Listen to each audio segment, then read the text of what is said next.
नमस्कार, सुग्रणमध्ये तुम्हा सर्वांचं स्वागत। यात्रेमध्ये गेल्यानंतर एकदम आवडीने आपण जो पदार्थ घेतो तो म्हणजे गोडशेव। तर खायला खूप छान लागते आणि गुळ आणि हरभऱ्याच्या डाळीच्या पिठापासून बनवलेली असते, त्यामुळे ती पौष्टिक पण असते। तर तीच गोडशेव आज घरी कशी बनवायची ते पाहणार आहोत। आणि तुम्ही अजूनही जर माझ्या चॅनलला सबस्क्राइब केले नसेल तर प्लीज सबस्क्राइब करा, लाईक करा, शेअर करा आणि बेल आयकॉनलाही दाबा, म्हणजे तुम्हाला माझी प्रत्येक रेसिपी पाहता येईल। चला तर मग व्हिडिओला सुरुवात करूयात। तर ही यात्रेमधील गोडशेव बनवण्यासाठी मी 2 वाट्या बेसन पीठ, 2 वाट्या गूळ, पाणी, तळण्यासाठी तेल, बडीशेप आणि खाण्याचा लाल रंग, त्याचबरोबर मीठही वापरणार आहे। तर एवढ्याच साहित्यापासून आपण गोडशेव घरी बनवणार आहोत। तर हे साहित्य सर्वांच्या घरामध्ये उपलब्ध असतं। तर आज आपण ती गुडीशेव बनवूयात। त्यासाठी मी हे बेसन पीठ एका मोठ्या ताटामध्ये काढून घेत आहे या पद्धतीने। तर आता या मध्ये थोडंसं मीठ टाकायचे चवीपुरतं आणि थोडंसं मोहन म्हणजे 1 चमचा तेल टाकून घ्यायचे। हे मोहन सर्व पिठाला चोळून घ्यायचे। तर हाताच्या सहाय्याने हे सर्व आपण पिठाला चोळून घेऊयात। या पद्धतीने सर्व पिठाला लागेल अशा पद्धतीने हाताने चोळून घ्यायचे। तर तुम्ही बघू शकता छान असं गोळा तयार होतो या पद्धतीने। तर आता आपण पीठ मळून घेऊयात। तर यामध्ये थोडं थोडं पाणी टाकायचे, एकदाच पाणी टाकायचं नाहीये, कारण आता आपल्याला हे पीठ घट्ट असं मळून घ्यायचे। तर थोडं थोडं पाणी टाकून छान असा गोळा बनवून घेऊयात या पद्धतीने। तर छान असा गोळा बनवून घेतलेला आहे। तर याची आता गोडशेव बनवायची। तर पोळपाटावर थोडंसं पीठ घ्यायचे आणि असं रोल करून घ्यायचे या पद्धतीने। एकदम मऊ असं पीठ झालेलं आहे, तुम्ही बघू शकता। तर हे पीठ अशा पद्धतीने रोल करून याच्या गोडशेव बनवायचे आहे आपल्याला। तर या पद्धतीने रोल करायचे। तर एकसारखं रोल करून चाकूच्या सहाय्याने छोटे छोटे कट करून घेऊयात। या पद्धतीने एकाच आकाराचे बनवायचे आहेत। एकदम झटपट होते आणि चवीला खूप छान लागते ही गोडशेव।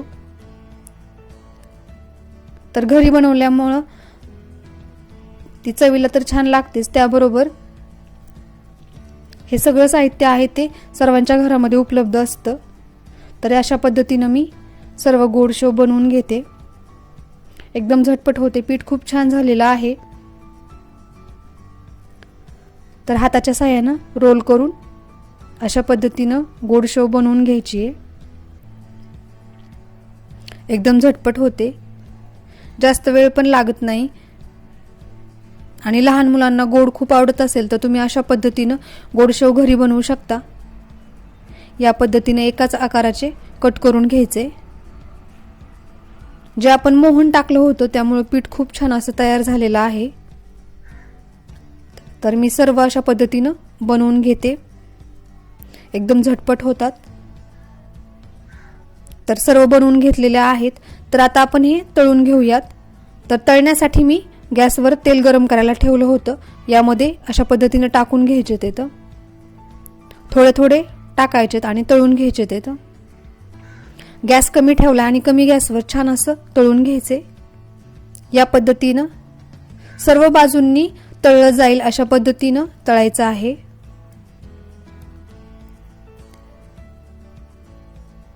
तर झटपट होतात आणि वेळही लागत नाही। तर तुम्ही बघू शकता एकदम छान अशा आपल्या गोडशेव तळली जात आहे या पद्धतीने। सर्व गोडशेव अशा पद्धतीने तळून घेऊयात। एकदम झटपट तळली जाते, कमी गॅसवर छान असा कलर येईपर्यंत तळून घ्यायचे ते। तर आपल्याला जास्त पण तळायचे नाहीयेत। तर याच पद्धतीने सर्व गोडशेव अशी झटपट तळून घेऊयात। एकदम मोकळी मोकळी झालेली आहे। एकाच आकाराच्या कट केले होते मी। तर तुम्ही बघू शकता छान अशी गुडीशेव आपली तळली गेलेली आहे। तर सर्व तळून घेऊयात।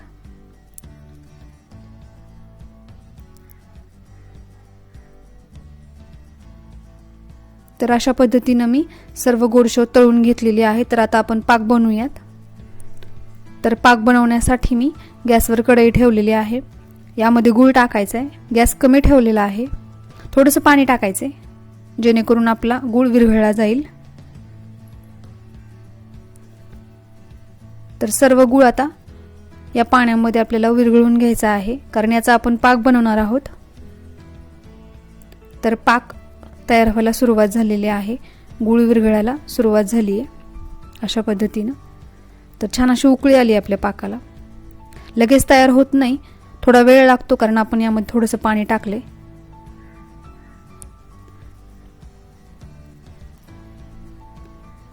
तर आता पाक थोडासा प्लेटवर काढून घेऊयात या पद्धतीने।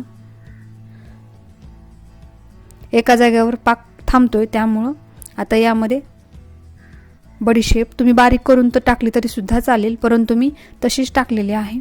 आणि थोडासा खाण्याचा रंग, माझ्याकडे लिक्विड आहे, तुमच्याकडे जर फूड कलर असेल घरचा तर तुम्ही तो टाकू शकता। रेड कलर टाकलेला आहे मी, कारण गुडीशेवचा कलर लाल असतो। तर आता यामध्ये गुडीशेव मिक्स करून घेऊयात। आता गॅस बंद केलाय मी आणि छान असं मिक्स करायचे आणि एखाद्या मोठ्या ताटामध्ये हे काढून घ्यायचे, म्हणजे हे एकाला एक चिकटलं जात नाही। पसरट ताटामध्ये काढून घ्यायची ही गुडीशेव थंड झाल्यानंतर। तर मिक्स करून ताटामध्ये काढून घेऊयात आणि थंड होऊन देऊयात। परत भेटूयात एका अशाच नव्या व्हिडिओ सोबत, तोपर्यंत माझ्यासोबत असेच नवनवीन पदार्थ बनवत रहा।